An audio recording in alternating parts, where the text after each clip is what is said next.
ನಾವು ನಿರೀಕ್ಷಿಸಿದಕ್ಕಿಂತಲೂ ಬಹಳ ಉತ್ತಮವಾಗಿ ಅದು ಮೂಡಿ ಬಂದಿದೆ. ಅದರಲ್ಲಿ ಭಾಗವಹಿಸಿದಂತ ಎಲ್ಲರಿಗೂ ಮತ್ತೊಮ್ಮೆ ಧನ್ಯವಾದಗಳನ್ನು ಸಲ್ಲಿಸ್ತಾ ಎರಡನೆಯ ಹಂತದ ಕಾರ್ಯಕ್ರಮ ಕೃತಿ ಬಿಡುಗಡೆ. ಮುಂಬೈ ವಿಶ್ವವಿದ್ಯಾಲಯ ಕನ್ನಡ ವಿಭಾಗದ ವಿದ್ಯಾರ್ಥಿ ಮಿತ್ರರಾಗಿರುವಂತಹ ವಿಕ್ರಮ್ ಜೋಶಿ ಅವರು ರಚಿಸಿರುವಂತಹ ಕೃತಿಯನ್ನ ಈಗ ಲೋಕಾರ್ಪಣೆಗೊಳಿಸುವಂತಹ ಸಂದರ್ಭ. ಕಾರ್ಯಕ್ರಮದ ಅಧ್ಯಕ್ಷತೆಯನ್ನ ವಹಿಸಲಿಕ್ಕಿರುವವರು ನಮ್ಮ ವಿಭಾಗದ ಮುಖ್ಯಸ್ಥರು ಮತ್ತು ಕೃತಿಯ ಮಾರ್ಗದರ್ಶಕರು ಆಗಿರುವಂತಹ ಡಾಕ್ಟರ್ ಜನ್ ಉಪಾಧ್ಯಾಯ ಅವರು. ಅದೇ ರೀತಿ ಇವತ್ತು ಮುಖ್ಯ ಅತಿಥಿಗಳಾಗಿ ಕಾರ್ಯಕ್ರಮದಲ್ಲಿ ಮುಂದಿನ ಕಾರ್ಯಕ್ರಮದ ಉಪನ್ಯಾಸ ನೀಡಲಿರುವಂತಹ ನಮ್ಮೆಲ್ಲರ ಅಚ್ಚುಮೆಚ್ಚಿನ ಡಾಕ್ಟರ್ ಎಂ ಪ್ರಭಾಕರ್ ಜೋಶಿ ಅವರಿದ್ದಾರೆ. ಅದೇ ರೀತಿ ಮೈಸೂರು ಅಸೋಸಿಯೇಷನ್ನಿನ ಗೌರವ ಕಾರ್ಯದರ್ಶಿ ಆಗಿರುವಂತಹ ಡಾಕ್ಟರ್ ಗಣಪತಿ ಶಂಕರ್ಲಿಂಗ, ಕೃತಿಕಾರರಾಗಿರುವಂತಹ ವಿಕ್ರಮ್ ಜೋಶಿ ಹಾಗೂ ಕೃತಿಯ ಕುರಿತು ಮಾತನಾಡಲಿರುವಂತಹ ಕಲಾ ಭಾಗವತ್ ಅವರನ್ನು ನಾನು ವೇದಿಕೆಗೆ ಆಮಂತ್ರಿಸ್ತಾ ಇದ್ದೇನೆ. ದಯವಿಟ್ಟು ವೇದಿಕೆಗೆ ಬನ್ನಿ. ವಿಕ್ರಮ್ ಜೋಶಿ ಅವರ ಎಮ್ಮೆ ಶೋಧ ಕೃತಿ ಸೈಬರ್ ವಂಚನೆ, ಅಂತರ್ಜಾಲದ ಕರಾಳ ಮುಖ. ನಾವೆಲ್ಲರೂ ಈಗ ಎದುರಿಸುತ್ತಿರುವಂತಹ ದೊಡ್ಡ ಸಮಸ್ಯೆ ಅಂತ ಹೇಳಿದ್ರೆ ಈ ಸೈಬರ್ ವಂಚನೆ. ಬೇರೆ ಬೇರೆ ಮೂಲಗಳಿಂದ ನಾವು ಸೈಬರ್ ವಂಚನೆಗೆ ಒಳಗಾಗ್ತಾ ಇದ್ದೇವೆ.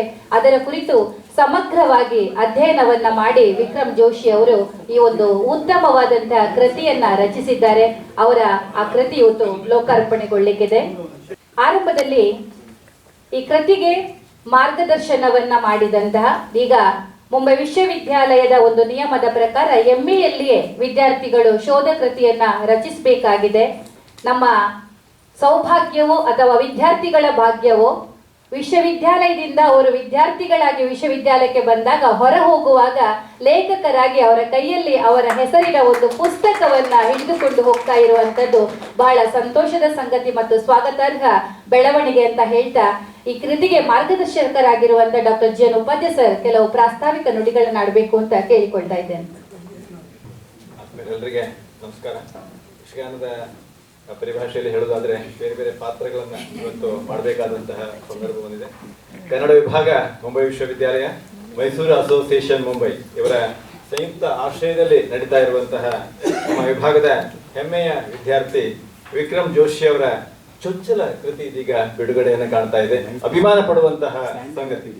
ಈ ಬೆರಗುಗಣ್ಣಿನ ಹುಡುಗ ಕರ್ನಾಟಕದಲ್ಲಿ ಇವತ್ತು ಮನೆ ಮಾತಾದಂತಹ ಅಂಕಣಕ, IT ಇಂಜಿನಿಯರ್, ಬಹುರಾಷ್ಟ್ರೀಯ ಕಂಪನಿಗಳಲ್ಲಿ ಚೀನಾದಲ್ಲಿ ಸಹ ಕೆಲವು ವರ್ಷ ಇದ್ರು, ಅಮೆರಿಕ, ಜಗತ್ತಿನಾದ್ಯಂತ ಸುತ್ತಿ ಬಂದಂತಹ ಹುಡುಗ ಈಗ ಕನ್ನಡ ವಿಭಾಗದಲ್ಲಿ ಸ್ನಾತಕೋತ್ತರ ಅಧ್ಯಯನ ಮಾಡಿ ಅತ್ಯಂತ ಮಹತ್ವದ ಒಂದು ಕೃತಿಯನ್ನು ರಚನೆ ಮಾಡಿದ್ದಾರೆ.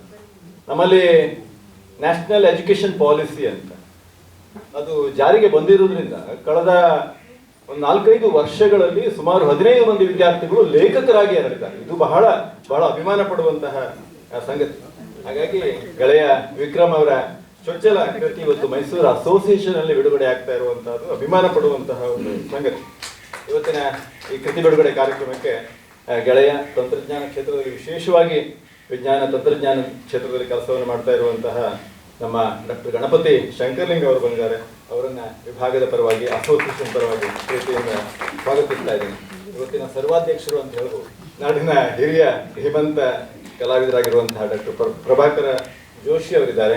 ಹಾಗೆ ನಮ್ಮ ವಿಭಾಗದ ವಿದ್ಯಾರ್ಥಿಗಳು ಏನು ಮಾಡಬಲ್ಲ, 1 ವರ್ಷದಿಂದ ದೂರದ ಮುಂಬೈಯಲ್ಲಿದ್ದು ವಿಶ್ವವಾಣಿ ಪತ್ರಿಕೆಗೆ ಅಂಕಣವನ್ನು ಬರೆದಂತಹ, ಮುಂಬಾಪುರಿ ಅನ್ನುವಂತಹ ಅಂಕಣವನ್ನು ಬರೆದಂತಹ, ಕಳೆದ 4 ವರ್ಷಗಳಲ್ಲಿ 4 ಕೃತಿಗಳನ್ನು ರಚನೆ ಮಾಡಿದಂತಹ ಕಲಾ ಭಾಗವತ್, ಒಳ್ಳೆಯ ಸಂಗೀತ ಕಲಾವಿದರು, ಒಳ್ಳೆಯ ಲೇಖಕರು. ಅವರು ಈ ಕೃತಿಯನ್ನು ಇವತ್ತು ಪರಿಚಯವನ್ನು ಮಾಡಿಕೊಡ್ಲಿಕ್ಕಿದ್ದಾರೆ. ಕನ್ನಡ ವಿಭಾಗದ ಹಿರಿಮೆಯನ್ನು ಹೆಚ್ಚಿಸಿದಂತಹ ಡಾಕ್ಟರ್ ಪೂರ್ಣಿಮಾ ಶೆಟ್ಟಿ ಅವರು ವಿಭಾಗದ ಸಹ ಪ್ರಾಧ್ಯಾಪಕರು. ಮುಂಬೈ ಸಾಹಿತ್ಯ ವಲಯವಾಗಿ ಹೆಸರು ಮಾಡಿದೆ. ಒಂದು ಆಶ್ಚರ್ಯ ಅಂತ ಹೇಳಿದ್ರೆ ಮುಂಬೈಯ ಹೆಚ್ಚಿನ ಲೇಖಕರು ನಮ್ಮ ಯಶವಂತ ಚಿತ್ತಾಲ ಆಗಿರಬಹುದು, ವ್ಯಾಸರಾಯ್ ನಿಂಜೂರ್ ಅಥವಾ ಡಾಕ್ಟರ್ ಮಂಜುನಾಥ್ ಅವರು, ಇವರೆಲ್ಲ ವಿಜ್ಞಾನದ ಹಿನ್ನೆಲೆಯಿಂದ ಬಂದವರು, ಕನ್ನಡ ಸಾಹಿತ್ಯವನ್ನು ಬೆಳೆಸಿದ್ರು. ಏನು ನಮ್ಮ ಡಾಕ್ಟರ್ ಉಮಾರಾವ್ ಆಗಿರಬಹುದು, ಕಲಾ ಭಾಗವತ್ ಆಗಿರಬಹುದು, ವಿಕ್ರಮ್ ಜೋಶಿ ಅವರಾಗಿರ್ಬೋದು, ವಿಜ್ಞಾನದ ಹಿನ್ನೆಲೆಯಿಂದ ಬಂದು ಸಾಹಿತ್ಯದಲ್ಲಿ ಆಸಕ್ತಿ ತೊಳೆದು ಒಳ್ಳೆಯ ಕೃತಿಗಳನ್ನು ರಚನೆ ಮಾಡಿದ್ದಾರೆ. ಈ ಬಾರಿಯ MB ಕುಕ್ಯಾನ್ ಬಹುಮಾನವನ್ನ ಪಡೆದಂತಹ, ಚಿನ್ನದ ಪದಕವನ್ನ ಪಡೆದಂತಹ ವಿದ್ಯಾ ರಾಮಕೃಷ್ಣ ಇದ್ದಾರೆ. ಅವರ ಮಹಾಪ್ರಬಂಧ ತುಂಬಾ ಚೆನ್ನಾಗಿದೆ ನೋಡಿ. ವಿದ್ಯಾರ್ಥಿಗಳ ಪ್ರತಿಭೆಯನ್ನು ನೋಡಿದ್ರೆ ನನಗೆ ಆಶ್ಚರ್ಯ ಆಗ್ತದೆ. ಅಭಿಮಾನ ಪಡಬೇಕು. ಹಾಗೆ ನಮ್ಮ ವಿಕ್ರಮ್ ಜೋಶಿ ಅವರ ಸೈಬರ್ ಕ್ರೈಮ್ ಯೋಚನೆ ಮಾಡಿಕೊಳ್ಳಿ. ನಾನು ಹುಬ್ಬಳ್ಳಿಯಲ್ಲಿ ಕೆಲವು ವರ್ಷ ಇದ್ದೆ. ಅಲ್ಲಿ ಎಲ್ಲಾ ಕಡೆಗಳಲ್ಲಿ, ಸಿನಿಮಾ ಮಂದಿರದಲ್ಲಿ ಅಥವಾ ಎಲ್ಲಿ ಹೋದ್ರು, ಬಸ್ ಸ್ಟ್ಯಾಂಡ್ ನಲ್ಲಿ, ರೈಲ್ವೆ ಸ್ಟೇಷನ್ ಅಲ್ಲಿ ಕಳ್ಳರಿದ್ದಾರೆ ಎಚ್ಚರಿಕೆ ಅಂತ. ಇವತ್ತು ಸೈಬರ್ ಕಳ್ಳರು ಅಂತ ಯೋಚನೆ ಮಾಡಿಕೊಳ್ಳಿ ಅನ್ನುವಂಥ ಪುಸ್ತಕ ಬರೆಯಬೇಕಾಗಿದೆ. ಕಳ್ಳರಿದ್ದಾರೆ ಎಚ್ಚರಿಕೆ ಅಂತ ಆ ಕಾಲದಲ್ಲಿ ನೋಟಿಸ್ ಹಾಕ್ತಾ ಇದ್ರೆ, ಬೋರ್ಡ್ ಹಾಕ್ತಾ ಇದ್ರೆ, ಇವತ್ತು ಪುಸ್ತಕವನ್ನು ಬರೆದು ಕರ್ನಾಟಕದಲ್ಲಿ ಬಹಳ ಜನಪ್ರಿಯರಾಗಿದ್ದಾರೆ. ಅಂತಹ ಒಬ್ಬ ನಮ್ಮ ಪ್ರತಿಭಾವಂತ ವಿದ್ಯಾರ್ಥಿ ವಿಕ್ರಮ್ ಅವರ ಚೊಚ್ಚಲ ಕೃತಿ ಇವತ್ತು ಬಿಡುಗಡೆ ಆಗ್ತಾ ಇರುವಂತಹದ್ದು ಅಭಿಮಾನ ಪಡುವಂತಹ ಸಂಗತಿ. IT ಕಂಪನಿಯಲ್ಲಿ ಕೆಲಸ ಮಾಡ್ತಾ ಕನ್ನಡ ವಿಭಾಗದಲ್ಲಿ ಸ್ನಾತಕೋತ್ತರ ಅಧ್ಯಯನವನ್ನು ಮಾಡ್ತಾ ಇರುವಂತಹ ವಿಕ್ರಮ್ ಜೋಶಿ ಅವರು ಬಹಳ ದೊಡ್ಡ ಕನಸುಗಳನ್ನು ಇಟ್ಟುಕೊಂಡು ಕೆಲಸವನ್ನು ಮಾಡ್ತಾ ಇದ್ದಾರೆ. ನಿಮಗೆ ಆಶ್ಚರ್ಯ ಆಗ್ಬೋದು, ಅವರು ಮಾಡ್ತಾ ಇರುವಂತಹ ಬಹುಭಾಷಾ ತಜ್ಞ ಅವರು IA ರಿಚರ್ಡ್ಸ್ನ ಸೈನ್ಸ್ ಅಂಡ್ ಪೊಯಿಟ್ರಿ ಅನ್ನುವಂತಹ ಪುಸ್ತಕವನ್ನು ಇಲ್ಲಿವರೆಗೆ ಯಾರ್ಯಾರು ಅನುವಾದ ಮಾಡಿ ಕನ್ನಡಕ್ಕೆ ತರ್ತಾ ಇದ್ದಾರೆ. ಇದೊಂದು ಬಹಳ ಗುರುತರವಾದಂತಹ ಒಂದು ಕೆಲಸ ಅಂತ ಅನ್ಸುತ್ತೆ. ಅವರಿಗೆ ಎಲ್ಲ ಬಗೆಯ ಶುಭಗಳಿರಲಿ. ತಾವೆಲ್ಲ ಇಂತಹ ಒಂದು ಅವಕಾಶವನ್ನ ಮಾಡಿಕೊಟ್ಟಂತಹ ಶತಮಾನದ ಸಂಭ್ರಮದಲ್ಲಿರುವ ಮೈಸೂರು ಅಸೋಸಿಯೇಷನ್ಗೆ ಮುಂಬೈ ವಿಶ್ವವಿದ್ಯಾಲಯ ಕನ್ನಡ ವಿಭಾಗದ ಪರವಾಗಿ ಧನ್ಯವಾದವನ್ನು ಹೇಳಿ, ವಿಕ್ರಮ್ ಅವರಿಗೆ, ಅವರ ಮನೆಯವರಿದ್ದಾರೆ, ಮಗಳಿದ್ದಾರೆ, ಅವರೆಲ್ಲರಿಗೆ ಅಭಿನಂದನೆಯನ್ನ ಸಲ್ಲಿಸಿ ನನ್ನ ಮಾತನ್ನು ಮುಗಿಸ್ತೇನೆ. ವಂದನೆ. ಧನ್ಯವಾದಗಳು ಸರ್. ವಿಕ್ರಮ್ ಜೋಶಿ ಅವರ ಈ ಒಂದು ಸೈಬರ್ ಕ್ರೈಮ್ನ ಕೃತಿಯನ್ನ, ಅದಕ್ಕೆ ಎಷ್ಟೊಂದು ಆಸಕ್ತಿ ತೋರಿಸ್ತಾ ಇದ್ದಾರೆ ಆ ಕೃತಿಯ ಬಗ್ಗೆ ಅಂತ ಹೇಳಿದ್ರೆ, ಇವತ್ತು ವಿಭಾಗದ ಪರವಾಗಿ ಅವರ ಕೃತಿ ಬಿಡುಗಡೆ ಆಗ್ತಾ ಇದೆ ಅಂತ ಕರ್ನಾಟಕ ಮಲ್ಲ ಉದಯವಾಣಿಯಲ್ಲಿ ಪತ್ರಿಕೆಯಲ್ಲಿ ಬಂದ ನಂತರ ಎಷ್ಟೋ ಜನ ಆ ಕೃತಿಯನ್ನು ಖರೀದಿ ಮಾಡಿದ್ರು ಅನ್ನೋದು ದಾಖಲೆ ಸಮೇತ ಅವರು ಆಗ ತೋರಿಸಿದ್ರು. ಅಂದ್ರೆ ನಾವು ಯಾವ ಕಾಲಘಟ್ಟದಲ್ಲಿ ಇದ್ದೇವೆ ಅನ್ನೋದು ನಮ್ಗೆ ಇದರಿಂದ ಸ್ಪಷ್ಟವಾಗ್ತಾ ಇದೆ. ಇಂಥ ಒಂದು ಪ್ರಮುಖವಾದಂತಹ ಕೃತಿಯನ್ನ ಲೋಕಾರ್ಪಣೆಗೊಳಿಸುವುದಕ್ಕಾಗಿ ನಮ್ಮೊಂದಿಗಿದ್ದಾರೆ ಡಾಕ್ಟರ್ ಗಣಪತಿ ಶಂಕರ್ಲಿಂಗ್ ಅವರು. ಸರ್ ಹೇಳಿದ ಹಾಗೆ ಇಂಜಿನಿಯರಿಂಗ್ ಕಾಲೇಜಿನ ಪ್ರಾಚಾರ್ಯರಾಗಿದ್ದುಕೊಂಡು ಬಹಳ ಸರಳ ವ್ಯಕ್ತಿತ್ವವನ್ನ ಮೈಗೂಡಿಸಿಕೊಂಡಿರುವಂತ ಶಂಕರ್ಲಿಂಗ್ ಸರ್ ನಮ್ಗೆ ಬಹಳ ವರ್ಷದಿಂದ ಚಿರಪರಿಚಿತರು. ಅವರ ಒಂದು ಮೃದು ಸ್ವಭಾವ, ಅವರ ಆ ಮಾತಿನ ಶೈಲಿ ನಮ್ಮನ್ನ ನಿಜವಾಗಿಯೂ ಬೆರಗುಗೊಳಿಸಿದೆ. ಅವರ ಕೈಯಿಂದ ಈ ಒಂದು ಕೃತಿ ಲೋಕಾರ್ಪಣೆಗೊಳ್ತಾ ಇರುವುದು ನಿಜಕ್ಕೂ ಸಂತೋಷದ ವಿಷಯ. ಸರ್, ಈಗ ತಾವು ಕೃತಿಯನ್ನ ಲೋಕಾರ್ಪಣೆಗೊಳಿಸಬೇಕು ಅಂತ ವಿನಂತಿಸ್ತಾ ಇದ್ದೆ. ವಿಕ್ರಮ್ ಅವರ ಶ್ರೀಮತಿಯವರು ಇಷ್ಟೆಲ್ಲ ಕೆಲಸವನ್ನ ಒಂದು ಕಡೆಯಲ್ಲಿ IT ಕ್ಷೇತ್ರದಲ್ಲಿ ಕೆಲಸ ಮಾಡ್ತಾ ರಾತ್ರಿ 9:30, 10 ಗಂಟೆಯವರೆಗೆ ಕನ್ನಡ ವಿಭಾಗದ ತರಗತಿಯಲ್ಲಿ ಪಾಲ್ಗೊಳ್ಳುವಾಗ ಅದಕ್ಕೆ ಸಂಪೂರ್ಣವಾದಂತಹ ಸಹಕಾರವನ್ನ ನೀಡುವವರು ಅವರ ಪತ್ನಿ ಹಾಗೂ ಪ್ರೀತಿಯ ಮಗಳು ನಮ್ಮ ಜೊತೆ ಇದ್ದಾರೆ. ಅವರನ್ನು ಕೂಡ ವೇದಿಕೆಗೆ ಆಮಂತ್ರಿಸ್ತಾ ಇದ್ದೇನೆ.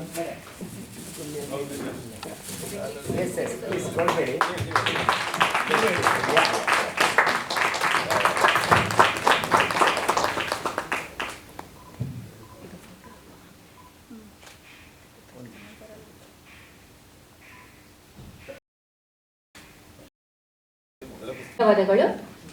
ಈಗ ಈ ಕೃತಿಯ ಕುರಿತು ಅದರ ವಿಶೇಷತೆ ಏನು ಅಂತ ನಾನು ಒಂದು ಮಾತಿನಲ್ಲಿ ಹೇಳಿದ್ರೆ, ಇಡೀ ಕೃತಿಯ ಹೂರಣವನ್ನ ತಮ್ಮ ಮುಂದೆ ತೆರೆದಿಡ್ಲಿಕ್ಕೆ ಬರ್ತಾ ಇದ್ದಾರೆ ನಮ್ಮ ವಿಭಾಗದ ಪ್ರತಿಭಾವಂತ ವಿದ್ಯಾರ್ಥಿ ಮಿತ್ರರಾಗಿರುವಂತಹ ಅಂಕಣಕಾರರು ಆಗಿರುವ ಕಲಾ ಭಾಗವತ್ ಅವರು.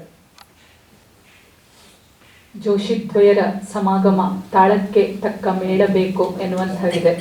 ಇಂತಹ ಒಂದು ಸುಂದರ ಸಂಜೆಯಲ್ಲಿ ಈಗಷ್ಟೇ ಬಿಡುಗಡೆಯಾಗಿರುವಂತಹ ವಿಕ್ರಮ್ ಜೋಶಿಯವರ ಸೈಬರ್ ವಂಚನೆ ಪುಸ್ತಕಗಳ ಕುರಿತು ಕೆಲವು ಮಾತುಗಳು. ವೇದಿಕೆಯಲ್ಲಿರುವಂತಹ ಗಣ್ಯರೆಲ್ಲರಿಗೂ ವಂದಿಸ್ತಾ, ಸಭೆಯಲ್ಲಿ ಉಪಸ್ಥಿತರು ಇರುವಂತಹವರಿಗೆಲ್ಲರಿಗೂ ನಮ್ರ ವಂದನೆಗಳನ್ನು ಸಲ್ಲಿಸ್ತಾ ಇದ್ದೇನೆ. ಸತತ ಸಂಸಾರದಲ್ಲಿ ದುಡಿಯುತ್ತ ಕಲಿಸುತ್ತ ನಡೆಯುತ್ತಿಹ ವಿಕ್ರಮನಿಗೆ ಆಧುನಿಕ ತಂತ್ರಜ್ಞಾನದಲ್ಲಿ ಆಸಕ್ತಿ, ಸಾಹಿತ್ಯದ ಓದು ಬರವಣಿಗೆಗೆ ಜಾಲತಾಣದಿ ನಡೆಯುವ ವಂಚನೆಯ ಗುರುತಿಸುತ್ತ ಅದರೊಂದಿಗೆ ಮಾಡಿ ಬಲುಶೋಧವ ಬಿತ್ತರಿಸಿ ಲೇಖನವ ವೃತ್ತಪತ್ರಿಕೆಗಳಲ್ಲಿ ಮೋಸ ಹೋಗದ ಹಾಗೆ ತಿಳಿ ಹೇಳುವ ಇದು ಬೇಕು ಈ ಕಾಲದಲ್ಲಿ ಎಲ್ಲರಿಗೆಂದು ಗುರು ಗಣೇಶರ ಸಲಹೆ ಬರುವಾಗಲೇ ಸರಿ ಮಾರ್ಗದರ್ಶನದಿ ಹೊರತಂದು ಕೃತಿಯನ್ನು ಗುಣಿಜನರ ಮುಂದಿಟ್ಟ ಈಗಾಗಲೇ. ಪ್ರಸ್ತುತದಲ್ಲಿ ಅತಿಯಾಗಿ ನಡೀತಾ ಇರುವಂತಹ ವಂಚನೆಗಳಲ್ಲೊಂದಾಗಿ ವರ್ತಮಾನದ ಜಗತ್ತನ್ನ ಕಂಗೆಡಿಸ್ತಾನೆ ಇರುವಂತಹ ಸೈಬರ್ ವಂಚನೆಗೆ ಸಂಬಂಧಿಸಿದಂತೆ ಜಾಗೃತಿ ಮೂಡಿಸುವ ಒಂದೊಳ್ಳೆಯ ಕೃತಿ ವಿಕ್ರಮ್ ಜೋಶಿ ಅವರ ಸೈಬರ್ ವಂಚನೆ. Technology is a useful servant but a dangerous master ಎನ್ನುವ ಮಾತೊಂದಿದೆ. ಆ ಪ್ರಕಾರ ನಮ್ಮ ಕೆಲವು ಕಠಿಣ ಕಾರ್ಯಗಳನ್ನ ಸುಲಭಗೊಳಿಸಲಿಕ್ಕೆ ತಂತ್ರಜ್ಞಾನವನ್ನ ನಾವು ಬಳಸಿಕೊಳ್ಬೇಕೇ ವಿನಃ ಅದು ನಮ್ಮನ್ನು ಆಳಲಿಕ್ಕೆ ಬಿಡಬಾರದು ಎನ್ನುವಂತಹ ಎಚ್ಚರಿಕೆಯನ್ನ ನೀಡ್ತಾ ಅಂತರ್ಜಾಲದ ಕರಾಳ ಮುಖವನ್ನ ಜನರಿಗೆ ತೋರಿಸಿಕೊಡುವಂತಹ ಕೃತಿ ಸೈಬರ್ ವಂಚನೆ. ತೆನಾಲಿ ರಾಮ ಕಳ್ಳರಿಗೆ ಬುದ್ಧಿ ಕಲಿಸಿದ ಕಥೆಯನ್ನ ನಾವು ಕೇಳಿದ್ದೇವೆ. ಬಾವಿಯಿಂದ ನೀರನ್ನ ಸೇಯಿಸಿ ತೋಟಕ್ಕೆ ಹಾಕಿಸಿದ ಚತುರ ತೆನಾಲಿಯ ಕತೆ ಆ ಕಾಲದ್ದಾಯ್ತು. ಆ ಕಥೆಯನ್ನ ಆಬಾಲ ವೃದ್ಧರು ಕೂಡ ಆನಂದಿಸಿದ್ದಾರೆ ಒಂದು ಕಾಲದಲ್ಲಿ. ಕಾಲ ಬದಲಾದಂತೆ ಹೊಂದಿಕೊಂಡ ಇದೊಂದು ಹೊಸ ಬಗೆಯ ಕಳ್ಳರ ಕತೆ. ಹಂಚು ತೆಗೆದು ಮನೆಯೊಳಗೆ ಬರುವಂತಹ ಕಳ್ಳರಲ್ಲ ಇವರು. ಆಧುನಿಕ ತಂತ್ರಜ್ಞಾನದಿಂದಲೇ ಚೋರ ವಿದ್ಯೆಯನ್ನ ಕಲಿತು ಹೊಸ ರೀತಿಯಲ್ಲಿ ಮುಗ್ಧ ಜನರನ್ನ ದೋಚುವ, ಮೋಸ ಮಾಡುವ ಕಳ್ಳರಿದ್ದಾರೆ. ಇವರು ಒಳಗೆ ನುಗ್ಗಲಿಕ್ಕೆ ಬೇರೆ ಬೇರೆ ಕಿಟಕಿಗಳಿವೆ, ಅವುಗಳನ್ನ ಬೇಕಾಬಿಟ್ಟಿ ತೆರೆಯಬೇಡಿರಿ ಎನ್ನುವಂತಹ ಎಚ್ಚರಿಕೆಯನ್ನು ನೀಡುವುದು ಈ ಪುಸ್ತಕ. ವಿಕೃತ ಬದಲಾವಣೆಗಳಿಗೆ, ಕರಾಳ ಮುಖಗಳಿಗೆ ಹೇಗೆ ಬುದ್ಧಿ ಕಲಿಸಬೇಕು ಎನ್ನುವುದನ್ನ ಹೇಳಿಕೊಟ್ಟ ಆಧುನಿಕ ತಂತ್ರಜ್ಞಾನ ಚತುರ ತೆನಾಲಿ ರಾಮ ನಮ್ಮ ವಿಕ್ರಮ ಎನ್ನಬಹುದು. ಒಟ್ಟು 172 ಪುಟಗಳ ಈ ಹದವಾರ ಪುಸ್ತಕ ಬೆಂಗಳೂರಿನ ಅಯೋಧ್ಯ ಪ್ರಕಾಶನದಿಂದ ಬಿಡುಗಡೆಯನ್ನ ಕಂಡಿದೆ. 29 ಅಧ್ಯಾಯಗಳಲ್ಲಿ ವರ್ತಮಾನದಲ್ಲಿ ಸಂಭವಿಸ್ತಾ ಇರುವಂತಹ ಬೇರೆ ಬೇರೆ ಬಗೆಯ ವಂಚನೆಗಳು, ಅದರ ಮೂಲ ಚೂಲಗಳು, ಅದಕ್ಕೆ ಪೂರಕವಾಗುವಂತೆ ಪ್ರತ್ಯಕ್ಷವಾಗಿ ಕಂಡ, ಕೇಳಿದ, ಓದಿದ ವಾಸ್ತವದ ಸನ್ನಿವೇಶಗಳು, ವಂಚನೆಯಿಂದ ಸಮಾಜದ ಮೇಲಾಗುವಂತಹ ದುಷ್ಪರಿಣಾಮಗಳು, ಅದರಿಂದ ತಪ್ಪಿಸಿಕೊಳ್ಳುವ ಸುಲಭೋಪಾಯಗಳು ಎಲ್ಲವನ್ನ ವ್ಯವಸ್ಥಿತವಾಗಿ ಇಲ್ಲಿ ಹೇಳಲಾಗಿದೆ. ಮೊದಲನೆಯದಾಗಿ ಸೈಬರ್ ವಂಚನೆ ಎನ್ನುವಂತಹ 10 ತಲೆಯ ರಾವಣ ಎಂಬ ಲೇಖನವಿದೆ. ರಾವಣನ 10 ತಲೆಗಳಿಗೆ 10 ವಿಧವಾದ ವಂಚನೆಗಳನ್ನ ಹೋಲಿಸಿ ಈ ಲೇಖನವನ್ನ ಅವರು ಬರೆದಿರ್ತಾರೆ. ವಾಟ್ಸ್ಆಪ್, ಫೇಸ್ಬುಕ್, ಇನ್ಸ್ಟಾಗ್ರಾಮ್ಗಳಲ್ಲಿ ಸೈಬರ್ ವಂಚನೆ ಬಗೆಗೆ ಸಂದೇಶಗಳು ಹೀಗೆ ಬಂದು ಹಾಗೆ ಹೋಗ್ತಾ ಇರ್ತವೆ.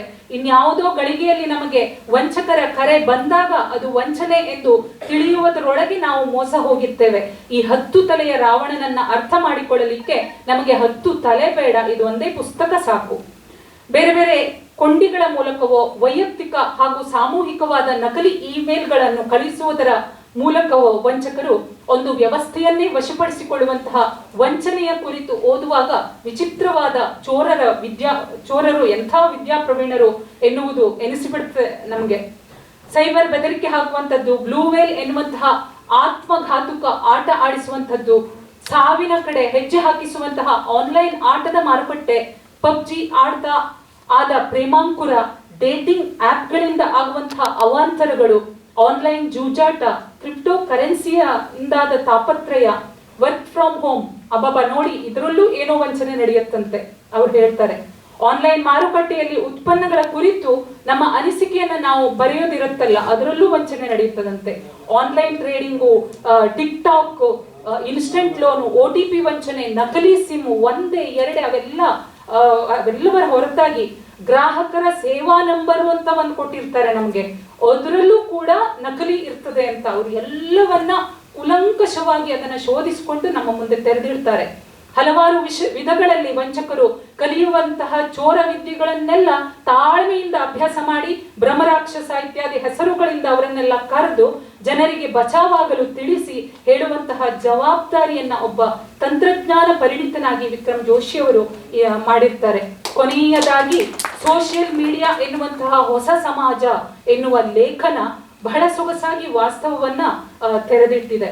ಸಾಮಾನ್ಯವಾಗಿ ಶಾಸ್ತ್ರ ವಿಷಯವೂ ಅಲ್ಲದ, ಕತೆ, ಕಾದಂಬರಿ, ಹರಟೆ ಪ್ರಕಾರವೂ ಅಲ್ಲದ, ತಂತ್ರಜ್ಞಾನಕ್ಕೆ ಸಂಬಂಧಿಸಿದ, ಅದರಲ್ಲೂ ಗಂಭೀರವಾಗಿ ಪರಿಗಣಿಸಬೇಕಾದಂತಹ ಸಂಗತಿಯನ್ನ ಆಸಕ್ತಿಯಿಂದ ಸರಾಗವಾಗಿ ರುಚಿಶುದ್ಧವಾಗಿ ಓದುವಂತೆ ಸಾಹಿತ್ಯಿಕ ಶೈಲಿಯಲ್ಲಿ ಬರೆಯುವುದು ಸುಲಭದ ಕೆಲಸವೇನಲ್ಲ. ಯಾವುದೇ ಮಾಹಿತಿಗಳನ್ನ ಕಲೆ ಹಾಕುವುದು ಪರಿಣತರಿಗೆ ಅಷ್ಟೊಂದು ಕಷ್ಟ ಅಲ್ಲ. ಆದ್ರೆ ಅದನ್ನ ಓದುವ ಭಾಷೆಯಲ್ಲಿ ಕಟ್ಟಿಕೊಡುವುದಿದೆಯಲ್ಲ, ಅದು ಒಂದು ಕೃತಿಯನ್ನ ಎತ್ತಿ ಹಿಡಿಯುವಂತಹ ಅಂಶ. ವಿಕ್ರಮ ಅವರಿಗೆ ಒಂದು ಬಗೆಯ ತಿಳಿಹಾಸ್ಯ ಪ್ರಜ್ಞೆ ಇರುವ ಕಾರಣವಾಗಿ ಅವರು ಬೇಕಾದಲ್ಲಿ ಅದನ್ನ ಸಶಕ್ತವಾಗಿ ಬಳಸಿಕೊಂಡು ಚಂದವಾಗಿ ಲೇಖನಗಳ ರೂಪವನ್ನ ನಮ್ಗೆ ಕೊಟ್ಟಿರ್ತಾರೆ. ಅನೇಕ ಗಾದೆ ಮಾತುಗಳನ್ನು ಕೂಡ, ನಾಣ್ಣುಡಿಗಳನ್ನು ಕೂಡ ಅವರು ಬಳಸಿಕೊಂಡಿದ್ದಾರೆ. ಅಷ್ಟೇ ಅಲ್ಲ, ತಮ್ಮ ಕೆಲವು ಸೃಜನಾತ್ಮಕತೆಯನ್ನ ಕೂಡ ಅದರೊಂದಿಗೆ ಸೇರಿಸಿ ಲೇಖನವನ್ನ ಹೆಣೆದಿರುವುದು ಈ ಕೃತಿಯ ಹೆಚ್ಚುಗಾರಿಕೆ. ಅವರು ಕೆಲವಷ್ಟು ಹೋಲಿಕೆಗಳನ್ನ ಕೊಡ್ತಾರೆ. 2 ಹುಲಿಗಳನ್ನ ಕಂಡಾಗ ದಿಕ್ಕು ತಪ್ಪಿ ಓಡುವ ಜಿಂಕೆಯಂತಾಗುತ್ತಾನೆ ಅಂತ. ಈ ತರದ್ದೇ ಬಹಳಷ್ಟು ಕೊಡ್ತಾರೆ ಅವರು. ಇದು ಉದಾಹರಣೆ ಕೊಟ್ಟೆ ಸಮಯದ ಮಿತಿಯಲ್ಲಿ. ನಮಗೆ ಗೊತ್ತಿಲ್ಲದ ಹಾಗೆ ಅಗೋಚರ ಅರಸರು ಬಂದು ಮಗುವಿನ ಸೃಜನಶೀಲತೆಯನ್ನು ಕೊಂದು ವಿಚಾರವೆಂಬ ರಕ್ತವನ್ನು ಕುಡಿದು ಹೋಗ್ತಾರೆ ಅನ್ನೋದನ್ನ ವಾಕ್ಯಗಳನ್ನು ಬಳಸ್ತಾರೆ. ಆನ್ಲೈನ್ ಜೂಜಾಟದ ಬಗ್ಗೆ ಹೇಳುವಾಗ ಕುಮಾರವ್ಯಾಸ ಭಾರತದ ಪದ್ಯದ ಉಲ್ಲೇಖವೂ ಇದೆ, ಶಕುನಿಯ ಕುಟಿಲ ಪ್ರಸಂಗದ ಉಲ್ಲೇಖ ಆಗಿದೆ. ಒಂದು ರೀತಿಯಲ್ಲಿ ಎಲ್ಲಾ ಲೇಖನಗಳು ಆರ್ದ್ರತೆಯನ್ನ ಕಾಪಾಡಿಕೊಂಡು ಬಂದಿರುವಂತಹ ಲೇಖನಗಳಾಗಿವೆ. ಹಣ ಕಳೆದುಕೊಂಡವನ ಆಕ್ರೋಶ ಗೋಡೆ ತನಕ ಅಂತ ಬರೀತಾರೆ. ಇಂತಹ ಸ್ವಯಂ ನಿರ್ಮಿತ, ಕೆಲವು ಪರಿವರ್ತಿತ, ಇನ್ನು ಕೆಲವು ರೂಢಿಗತವಾದ ಗಾದೆಗಳು ಕೂಡ ಇದರಲ್ಲಿ ಅನೇಕ ಇವೆ. ಕೊನೆಯಲ್ಲಿ ಅವರು ಮಾಹಿತಿಗಳನ್ನ ಸಂಗ್ರಹಿಸಿದಂತಹ ಎಲ್ಲ ಆಕರ ವಿವರಗಳನ್ನು ಕೂಡ ಇದರಲ್ಲಿ ಕೊಟ್ಟಿರ್ತಾರೆ. ಪ್ರಸ್ತುತದಲ್ಲಿ ಸರ್ವೋಚ್ಚ ನ್ಯಾಯಾಲಯದ ನ್ಯಾಯಾಧೀಶರಾಗಿರುವಂತಹ BN ಶ್ರೀಕೃಷ್ಣ ಅವರು ಮುನ್ನುಡಿಯನ್ನ ಬರೆದಿದ್ದಾರೆ. ಅದರಲ್ಲಿ ಅವರು ಹೇಳ್ತಾರೆ, ಈಗಿನ ದಿನಗಳಲ್ಲಿ ಸೈಬರ್ ವಂಚಕರ ಕುತಂತ್ರವನ್ನ, ಕುಚಾಲು ಚಲನೆಗಳನ್ನೆಲ್ಲ ಅರಿತುಕೊಂಡು ಅದಕ್ಕೆ ಬಲಿಯಾಗದಂತೆ ಎಚ್ಚರ ವಹಿಸುವುದು ದುಸ್ತರವಾದ ಕೆಲಸ. ಅದನ್ನೆಲ್ಲ ಅರಿತುಕೊಂಡು ಕನ್ನಡದಲ್ಲಿ ಸುಲಭವಾಗಿ ಅರ್ಥ ಆಗುವಂತೆ ಬರೆದಿರುವಂತಹ ಈ ಕೃತಿ ಅದಕ್ಕೆ ಅಪವಾದವಾಗಿದೆ ಎನ್ನುವಂಥದ್ದು. ಇದು ಈ ಪುಸ್ತಕಕ್ಕೆ ದೊರೆತ ಬಹುದೊಡ್ಡ ಗೌರವ ಅನ್ನಬಹುದು. ಹಾರೈಕೆಯ ಮಾತುಗಳನ್ನು ಬರೆದ ಡಾಕ್ಟರ್ GN ಉಪಾಧ್ಯಾಯ ಸರ್ ಅವರು ಈ ಕೃತಿಯ ಕುರಿತು, ತಂತ್ರಜ್ಞಾನದ ಕಬಂಧ ಬಾಹುವಿನಲ್ಲಿ ಸಿಲುಕಿ ಜನಸಾಮಾನ್ಯರು ಬಲಿಪಶುಗಳಾಗಬಾರದು ಎಂಬ ಕಾಳಜಿ ಪ್ರಸ್ತುತ ಕೃತಿಯಲ್ಲಿ ಹಾಳಾಗಿ ಕಾಣಿಸಿಕೊಂಡಿದೆ. ಇದು ಅರಿವು ಮೂಡಿಸುವಂತಹ ವರ್ತಮಾನದ ಜರೂರಿ ಉಪಕ್ರಮ ಎಂದು ಹೇಳಿರುವುದು ಕೃತಿಯ ಹಿರಿಮೆಗೆ ಸಾಕ್ಷಿ. ಯಾಕೆಂದ್ರೆ ಒಳ್ಳೆಯ ಸಾಹಿತ್ಯವೆಂದು ಹೇಳಿಸಿಕೊಳ್ಳುವಾಗ ಅದು ಹೊತ್ತಿರುವ ಹೊಣೆಗಾರಿಕೆ ಯಾವ ಬಗೆಯದು ಎನ್ನುವುದು ಮುಖ್ಯ ಆಗುತ್ತೆ. ಆ ದೃಷ್ಟಿಯಿಂದ ನೋಡಿಯೇ ವಿದ್ವಾಂಸದ್ವಯರು ಈ ಮಾತನ್ನ ಹೇಳಿದ್ದಾರೆ ಅಂತ ನನ್ಗನ್ಸುತ್ತೆ. ಕಲಿಯುವಿಕೆ ಎನ್ನುವುದು ಮನುಷ್ಯ ಹುಟ್ಟಿದಾಗಿನಿಂದ ಅಜೀವ ಪರ್ಯಂತವಾಗಿ ನಡೀತಾನೆ ಇರುವಂತಹ ಪ್ರಕ್ರಿಯೆ. ಹೊಸತು ಬರ್ತಾ ಹೋದ ಹಾಗೆ ನಾವು ಅದಕ್ಕೆ ಅಪ್ಡೇಟ್ ಆಗ್ತಾ ಇರ್ಬೇಕಾಗತ್ತೆ. ಆದರೆ ಆಗದೇ ಇದ್ರೆ ಅನಾಹುತಗಳಾಗುವ ಸಂಭವವೂ ಕೂಡ ಇರುತ್ತೆ. ಹಾಗೆ ಕಲಿತುಕೊಳ್ಳಲಿಕ್ಕೆ ಈ ಪುಸ್ತಕ ಸಹಾಯ ಮಾಡುತ್ತೆ. ಈ ಪುಸ್ತಕವು ಸಾರ್ವಜನಿಕ ಸ್ಥಳಗಳಲ್ಲಿ, ಎಲ್ಲೆಲ್ಲಿ ಸಾರ್ವಜನಿಕರು ಕಾಯ್ತಾ ಕುಳಿತುಕೊಂಡಿರ್ತಾರಲ್ಲ ಅಂತಹ ಜಾಗಗಳಲ್ಲಿ ಇಡಲಿಕ್ಕೆ, ಮನೆಯ ಟಿಪಾಯಿಯ ಮೇಲೆ ದಿನದ ವೃತ್ತಪತ್ರಿಕೆಯನ್ನು ಇಡುವ ಜಾಗದಲ್ಲಿ ಇಡಲಿಕ್ಕೆ ಅತ್ಯಂತ ಸೂಕ್ತವಾಗಿದೆ. ದಿನ ಬೆಳಗಾದರೆ ಬರ್ತಾನೆ ಗುಮ್ಮ, ಎಚ್ಚರವಾಗಿರು ಅಂತ ಈ ಪುಸ್ತಕ ನೋಡುವಾಗಲೇ ಒಂದು ಎಚ್ಚರಿಕೆಯ ಗಂಟೆ ನಮ್ಮ ತಲೆಯಲ್ಲಿ ಕೂತ್ಕೊಂಡಿರ್ಬೇಕು. ಆ ರೀತಿಯಲ್ಲಿ ಮನೆಯಲ್ಲಿ ಇಡುವಂತಹ ಪುಸ್ತಕ ಇದು. ಇನ್ನೊಂದು 50 ವರ್ಷಗಳ ನಂತರವೂ ಹೀಗೆಲ್ಲ ಇತ್ತಲ್ಲ ಅನ್ನೋದನ್ನ ತಿಳಿಸಿಕೊಡುವಂತಹ ಕೃತಿ. ಇದನ್ನ ಓದುವ, ಪರಿಚಯಿಸುವ ಅವಕಾಶ ಅನಾಯಾಸವಾಗಿ ನನಗೆ ಸಿಕ್ಕಿದೆ. ಅದಕ್ಕಾಗಿ ಕನ್ನಡ ವಿಭಾಗಕ್ಕೆ ವಿಕ್ರಮ್ ಜೋಶಿಯವರಿಗೆ ಕೃತಜ್ಞತೆಯನ್ನ ಸಲ್ಲಿಸ್ತಾ ನನ್ನ ಮಾತನ್ನು ಮುಗಿಸ್ತೇನೆ. ವಿಕ್ರಮ್ ಜೋಶಿ ಅವರ ಈ ಸೈಬರ್ ವಂಚನೆಯ ಕುರಿತು, ಅದರಲ್ಲಿ ಏನೆಲ್ಲ ಇದೆ, ಯಾವ ರೀತಿಯ ವಿಷಯಗಳನ್ನ ವಿಕ್ರಮ್ ಅವರು ಹಾಕಿದ್ದಾರೆ ಅನ್ನೋದನ್ನ ಬಹಳ ಸೊಗಸಾಗಿ ಕಲಾ ಭಾಗವತ್ ಅವರು ನಮ್ಮದ್ರು ತೆರೆದಿಟ್ಟಿದ್ದಾರೆ. ಅವರಿಗೆ ವಂದನೆಗಳನ್ನ ಸಲ್ಲಿಸ್ತಾ ಇದ್ದೇನೆ. ಈಗ ವೇದಿಕೆಯಲ್ಲಿರುವಂತಹ ಅತಿಥಿಗಳನ್ನ ಗೌರವಿಸುವಂತ ಸಂದರ್ಭ. ಮುಖ್ಯವಾಗಿ ಈ ಒಂದು ಸುಂದರವಾದಂತಹ ಕೃತಿ ಹೊರಗೆ ಬರಬೇಕಾದ್ರೆ ಒಬ್ರು ಮಾರ್ಗದರ್ಶಕರು ಬೇಕಾಗ್ತದೆ. ಅದು ಯಾವ ಚೌಕಟ್ಟಿನಲ್ಲಿ ಇರಬೇಕು, ಯಾವ ರೀತಿಯಲ್ಲಿ ಬರಬೇಕು ಅನ್ನೋದನ್ನ ಸೂಕ್ತ ಸಮಯದಲ್ಲಿ ಸಶಕ್ತ ರೀತಿಯಲ್ಲಿ ಮಾರ್ಗದರ್ಶನವನ್ನ ಮಾಡಿದಂತ ಪ್ರೊಫೆಸರ್ GN ಉಪಾಧ್ಯಾಯ ಅವರನ್ನ ವಿಕ್ರಮ್ ಅವರು ಗೌರವಿಸಬೇಕು ಎನ್ನುವಂತ ಆಶಯವನ್ನ ವ್ಯಕ್ತಪಡಿಸಿದ್ದಾರೆ. ಸರ್, ತಾವು ಈ ಒಂದು ಗುರುವಂದನೆಯನ್ನ ಸ್ವೀಕರಿಸಬೇಕು ಅಂತ ಕೇಳಿಕೊಳ್ತಾ ಇದ್ದೇನೆ.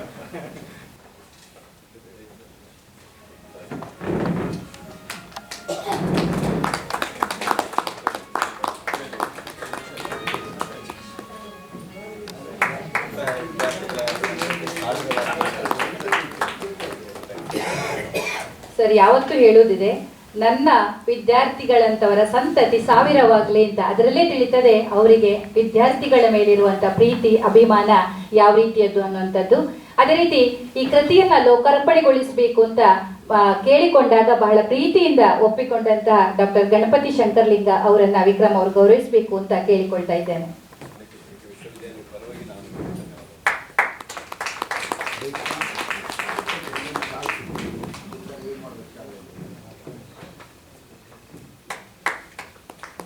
ಧನ್ಯವಾದಗಳು.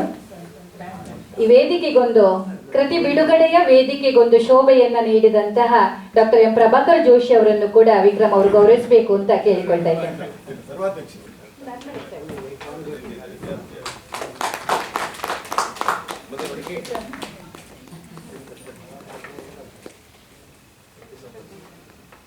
ಈ ಕೃತಿ ಕುರಿತು ಬಹಳ ಸೊಗಸಾಗಿ ಮಾತನಾಡಿದಂತಹ ಕಲಾ ಭಾಗವತ್ ಅವರನ್ನು ಕೂಡ ವಿಕ್ರಮ್ ಅವರು ಗೌರವಿಸಬೇಕು ಅಂತ ಕೇಳಿಕೊಳ್ತಾ ಇದ್ದೇನೆ.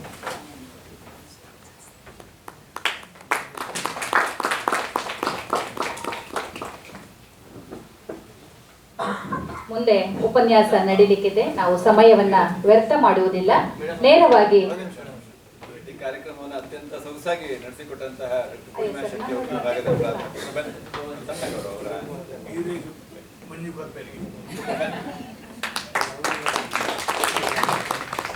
ವಿಕ್ರಮ್ ಜೋಶಿ ಅವರು ಈ ಒಂದು ಕೃತಿಯನ್ನ ಬಹಳ ಸರಳವಾಗಿ ಸುಂದರವಾಗಿ ಬರೆದಿದ್ದಾರೆ.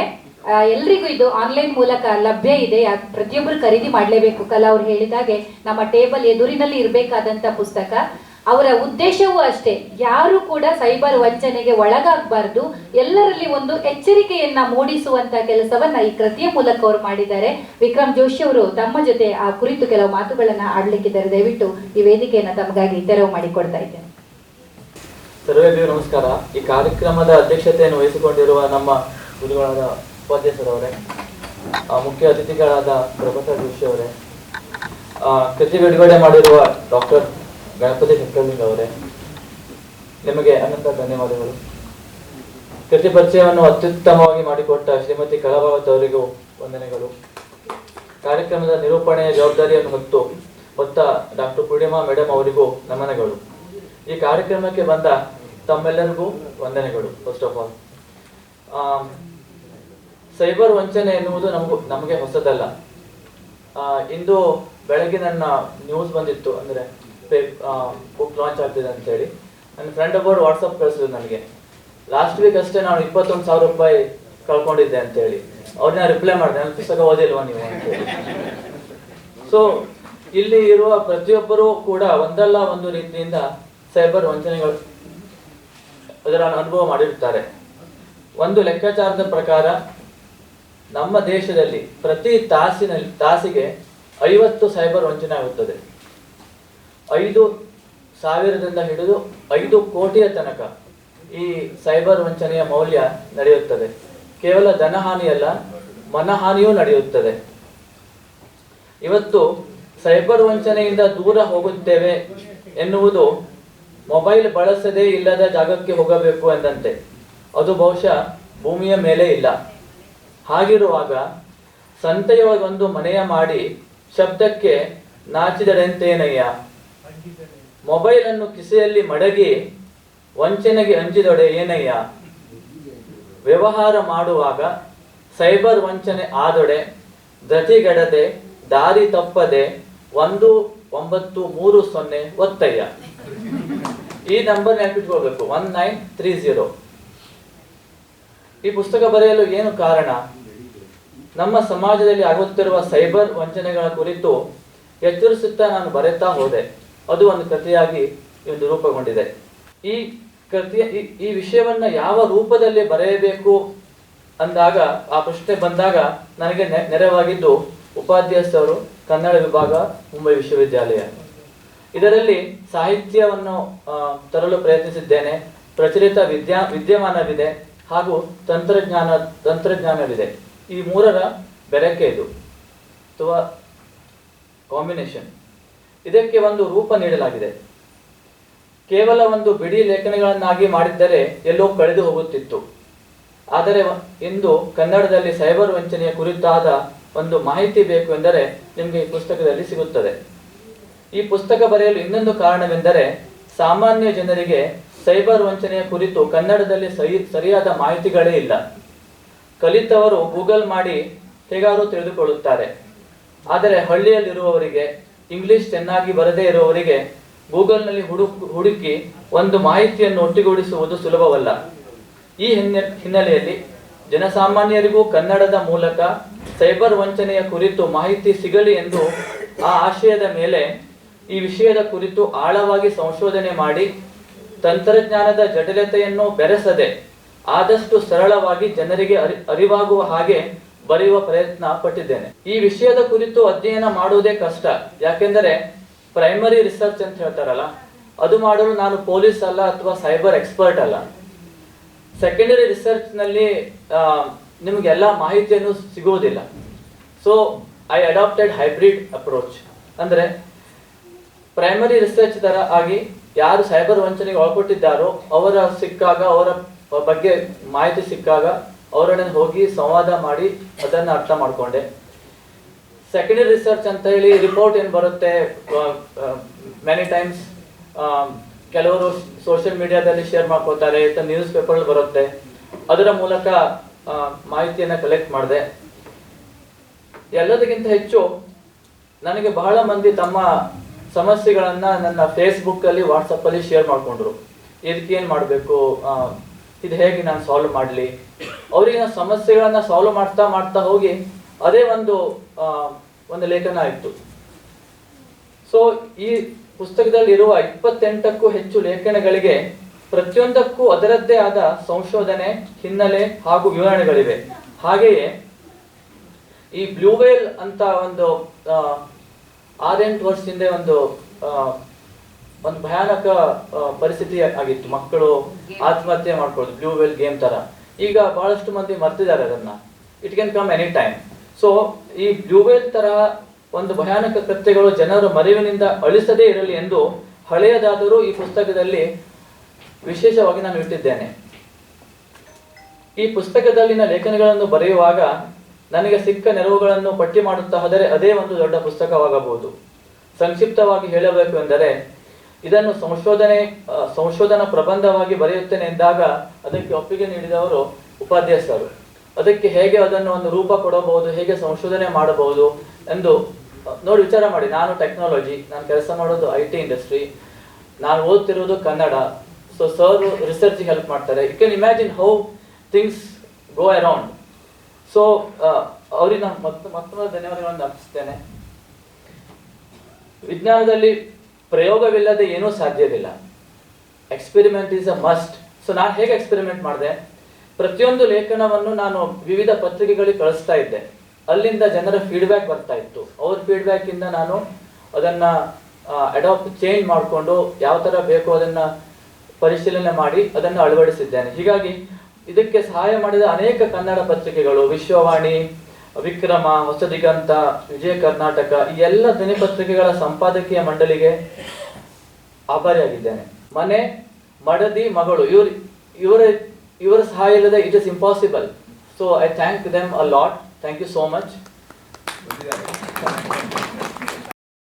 ಪರೋಕ್ಷವಾಗಿ ಸಹಾಯ ನೀಡಿದ ಎಲ್ಲರಿಗೂ ಧನ್ಯವಾದಗಳು. ವಿಶೇಷವಾಗಿ ಈ ಕೃತಿಗೆ ಮುನ್ನುಡಿ ಬರೆದುಕೊಟ್ಟ ಜಸ್ಟಿಸ್ ಶ್ರೀಕೃಷ್ಣ ಅವರಿಗೂ ವಿನಮ್ರತೆಯಿಂದ ತಲೆಬಾಗುತ್ತಿದ್ದೇನೆ. ಈ ಸೈಬರ್ ಕ್ರೈಮ್ ಎನ್ನುವುದು ವೈರಸ್ಸಿನಂತೆ ದಿನದಿಂದ ದಿನಕ್ಕೆ ಹೊಸ ರೂಪವನ್ನು ಪಡೆಯುತ್ತಿದೆ. ಬಹುಶಃ ಈ ಪುಸ್ತಕವನ್ನ ಬರೆದ 2-3 ತಿಂಗಳ ನಂತರನೇ ಹೊಸ ರೀತಿಯ ಸೈಬರ್ ಕ್ರೈಮ್ ಬರುತ್ತೆ. ಮೋಸ್ಟ್ಲಿ ನಾನು ಪಾರ್ಟ್ 2 ಬರೆಯಬಹುದು ಅನ್ಸುತ್ತೆ ಇದೇ ತರ ಹೋದ್ರೆ. ಆದ್ರೆ ಇವತ್ತು ನಡೆದ ರೀತಿಯ ವಂಚನೆ ನಾಳೆ ನಡೆಯಲಿಕ್ಕಿಲ್ಲ. ಆದರೆ ಒಂದು ವಿಷಯ ಮನಸ್ಸಲ್ಲಿ ಇಟ್ಕೊಳ್ಬೇಕು, ವೆರಿ ವೆರಿ ಇಂಪಾರ್ಟೆಂಟ್. ಎಲ್ಲದಕ್ಕೂ ಮೂಲ ಕಾರಣ ದುರಾಸೆ. ಹಣ, ಆಸೆ ಎರಡು ಆಪ್ತ ಮಿತ್ರರು. ಗಾಳಿ ಬೆಂಕಿ ಇದ್ದಂತೆ. ಈ ಪುಸ್ತಕದಲ್ಲಿ ನೀಡಿರುವ ಕೆಲವು ಸರಳ ಉಪಾಯಗಳನ್ನು ಬಳಸಿದರೆ ಆದಷ್ಟು ಸೈಬರ್ ವಂಚಕರಿಂದ ದೂರ ಇರಬಹುದು. ಮೊಬೈಲ್ ಎನ್ನುವುದು ನಮ್ಮ ಖಾಸಗಿ ಜೀವನದ ಮನೆಯ ಬಾಗಿಲಿನ ಹಾಗೆ. ಅದನ್ನು ಭದ್ರವಾಗಿಟ್ಟುಕೊಂಡಷ್ಟು ನಮಗೆ ಒಳ್ಳೆಯದು. ಈ ಸಂದೇಶದೊಂದಿಗೆ ನನ್ನ ಮಾತನ್ನು ಇಲ್ಲಿಗೆ ಮುಗಿಸುತ್ತಿದ್ದೇನೆ. ಧನ್ಯವಾದಗಳು. Thank you so much. ಈಗ ಹೊಸದಾಗಿ ಬಂದಿದೆ. ಆ ಪೊಲೀಸ್ನವ್ರಿಗೆ 1910 ಮಾಡೋದು ಏನು ಉಪಯೋಗ ಇಲ್ಲ. ಹೇಳಲಿಕ್ಕೆ ಮೊನ್ನೆ ತಾನೇ ಜನವರಿ 7ನೇ ತಾರೀಕು ಸುಪ್ರೀಂ ಕೋರ್ಟ್ ಇದ್ರ ಬಗ್ಗೆ ಒಂದು ನ್ಯಾಯಾಲಯ ತೀರ್ಪು ಕೊಟ್ಟಿದೆ. ಅಸ್ಸಾಮಲ್ಲಿ ಇಲ್ಲಿ ಒಬ್ಬ ಕಸ್ಟಮರ್ ಸ್ಟೇಟ್ ಬ್ಯಾಂಕ್ ಆಫ್ ಇಂಡಿಯಾದವನಿಗೆ ಇದೇ ತರ ಮೋಸ ಯಾರೋ ಮಾಡಿದ್ರು. ಅವ್ನು ಮಾಡ್ದ. ಅವನಿಗೆ ಗೌಹತಿ ಹೈಕೋರ್ಟು ಅವನಿಗೆ ಪೂರ್ಣ ವರ್ಕೌಟ್ ಮಾಡಬೇಕು ಅಂತ ಹೇಳಿ ಸ್ಟೇಟ್ ಬ್ಯಾಂಕ್ ಆಫ್ ಇಂಡಿಯಾಕ್ಕೆ ತೀರ್ಪು ಕೊಟ್ಟರು. State bank of India supreme court ಹೊರತು. ಸುಪ್ರೀಂ ಕೋರ್ಟ್ ಹೇಳಿದೆ, ಅಲ್ಲಿ ಏನಾದ್ರೂ ಬ್ಯಾಂಕ್ ಅಲ್ಲಿ ಈ ತರ ಆದರೆ ಘಾತಕ ಆದ್ರೆ ಬ್ಯಾಂಕ್ ಅದಕ್ಕೆ ಆಧಾರ ಅವ್ರಿಗೆ ವಾಪಸ್ ಕೊಡಬೇಕು ಗ್ರಾಹಕರಿಗೆ ಅಂತಾಗಿದೆ. ಅದೆಲ್ಲರೂ ಗೊತ್ತಾಗ್ಬೇಕು. ಆದ್ರಿಂದ ಬರೀ ನೀವು ಪೊಲೀಸರು ಹೇಳ್ತಾ ಇದನ್ನ ಸೇರಿಸಿ ನೀವು ಬೇರೆ ಪತ್ರಿಕೆಯಲ್ಲಿ ಬರೀತಿದ್ರೆ ಅದನ್ನು ಸೇರಿ ಜನವರಿ 7ನೇ ತಾರೀಕು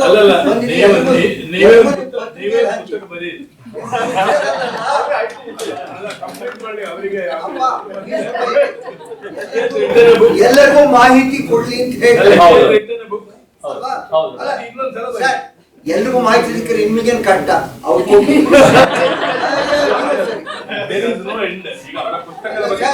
ಅವರು ಪತ್ರಿಕೆಗಳು ಬರಿತಾ ಇದ್ದಾರೆ, ಪತ್ರಿಕೆಗಳು ಬರುವಾಗ ಮುಂಚೆ ಬರೀನಿ ಅಂತ ಹೇಳ್ತಾ ಇದ್ದೀನಿ. ತುಂಬಾ ವಿಷಯ ಇದೆ. ಅವ್ರಿಗೆ ಹಣ ಸಿಗುತ್ತೆ ವಾಪಸ್, ಜನರಿಗೆ ಹಣ ವಾಪಸ್ ಸಿಗುತ್ತೆ. I will consider and I will adopt it. ಅಷ್ಟೇ ನಾ ಹೇಳೋದು. ಧನ್ಯವಾದಗಳು ವಿಕ್ರಮ್. ಎಲ್ಲರ ಬಗ್ಗೆ ಕಾಳಜಿಯಿಂದ ಈ ಕೃತಿಯನ್ನ ರಚಿಸಿದ ತಮಗೆ ಮತ್ತೊಮ್ಮೆ ಅಭಿನಂದನೆಗಳನ್ನು ಸಲ್ಲಿಸ್ತಾ ಕೃತಿಯನ್ನ ಲೋಕಾರ್ಪಣೆಗೊಳಿಸಿದಂತ ಡಾಕ್ಟರ್ ಗಣಪತಿ ಶಂಕರ್ಲಿಂಗ ಅವರು ಕೆಲ ಮಾತುಗಳನ್ನು ಆಡಬೇಕು ಅಂತ ಕೇಳಿಕೊಳ್ತಾ ಇದ್ದೇನೆ. ಎಲ್ರಿಗೂ ನಮಸ್ಕಾರ. ಈ ಪುಸ್ತಕವನ್ನ ಮೊದಲು ಬಿಡುಗಡೆ ಮಾಡಬೇಕು ಅಂತೇಳಿ ವಿಕ್ರಮ್ ಜೋಶಿ ಅವ್ರು ಕೇಳ್ಕೊಂಡಾಗ ನನ್ಗೆ ಗೊತ್ತಾಯ್ತು ಇದು ಉಪಾಧ್ಯಾಯರದೇ ಕೆಲಸ ಅಂತೇಳಿ. ನಾನು ಅರ್ಹನಲ್ಲ, ಯಾಕಂದ್ರೆ ನಾನು ಯಾವ್ದು ಪುಸ್ತಕನೇ ಬರ್ದಿಲ್ಲ. ನಾನೇ ಪುಸ್ತಕ ಬರೀದೆ, ಹೇಗೆ ಇನ್ನೊಬ್ರು ಪುಸ್ತಕನ ಬಿಡುಗಡೆ ಮಾಡ್ಲಿ? ನಾನು ಆಗಲ್ಲ ಅಂತ ಹೇಳಿದೆ, ಆದ್ರೆ ಉಪಾಧ್ಯಾಯರು ಬಿಡ್ಲಿಲ್ಲ. ಆಮೇಲೆ ಉಪಾಧ್ಯಾಯರ ಪ್ರೀತಿಗೋಸ್ಕರ ನಾನು ಒಪ್ಕೊಂಡೆ ಇದನ್ನ. ಆದ್ರೆ ಇದರಿಂದ ಒಂದು ಲಾಭ ಆಗಿದ್ದೆ ಏನಂದ್ರೆ, ನಾನು ಅವ್ರ ಪುಸ್ತಕ ಬಿಡುಗಡೆ ಮಾಡೋಕ್ಕಿಂತ ಮುಂಚೆ ನಾನು ಓದ್ಬೇಕಾಗೆ ಬಂತು, ಓದಿದೆ. ಅದರಿಂದ ತುಂಬಾ I am A biggest beneficiary Vikram Joshi ಅವರೇ. ಏನ್ ಹೇಳಕ್ ಇಷ್ಟಪಡ್ತೀನಿ ಅಂದ್ರೆ, ಅವರ ಪುಸ್ತಕ ಓದಿದಾಗ ಫಸ್ಟ್ ನಮಗೆ ಸ್ಟ್ರೈಕ್ ಆಗೋದಂದ್ರೆ ಅವರ ಸರಳತೆ, ಆ ಭಾಷೆಯಲ್ಲಿ ಸರಳತೆ. ಯಾವುದೇ ಹಳ್ಳಿಯವನಾಗ್ಲಿ ಬೇಕಾದವನಾಗ್ಲಿ ಅದನ್ನ ಚೆನ್ನಾಗಿ ಅರ್ಥ ಮಾಡ್ಕೋಬಹುದು. ಯಾಕೆ ಈ ಮಾತನ್ನು ಹೇಳ್ತಾ ಇದ್ದೀನಿ ಅಂದ್ರೆ, ತಂತ್ರಜ್ಞಾನನ ಅಷ್ಟೊಂದು ಸರಳವಾಗಿ ಬರೆಯೋದು ಅಷ್ಟು ಸುಲಭ ಅಲ್ಲ. ತುಂಬಾ ಸರಳವಾಗಿ ಬರೆದಿದ್ದಾರೆ. ನಾನು ಹೇಳ್ತಾ ಇರೋದೇನಂದ್ರೆ, ಯಾರ ಹತ್ರ ಮೊಬೈಲ್ ಇದೆಯೋ, ಯಾರು ಕನ್ನಡದವರು, ಅವ್ರ ಹತ್ರ ಈ ಪುಸ್ತಕ ಇರಲೇಬೇಕು ಖಂಡಿತ. ಯಾಕೆಂದ್ರೆ ಬರೀ 200 ರೂಪಾಯಿಗೋಸ್ಕರ ವಿಚಾರ ಮಾಡಬೇಡಿ, ಇದು ನಿಮ್ಗೆ ಸಾವಿರಾರು ರೂಪಾಯಿಯನ್ನ ಉಳಿಸುತ್ತೆ. ನೀವು ಲಕ್ಷ ಇದ್ರೆ ಲಕ್ಷ. ಇನ್ನೊಂದು ಬಹುಶಃ ಇಲ್ಲಿ ಬರ್ಲಿಲ್ಲ,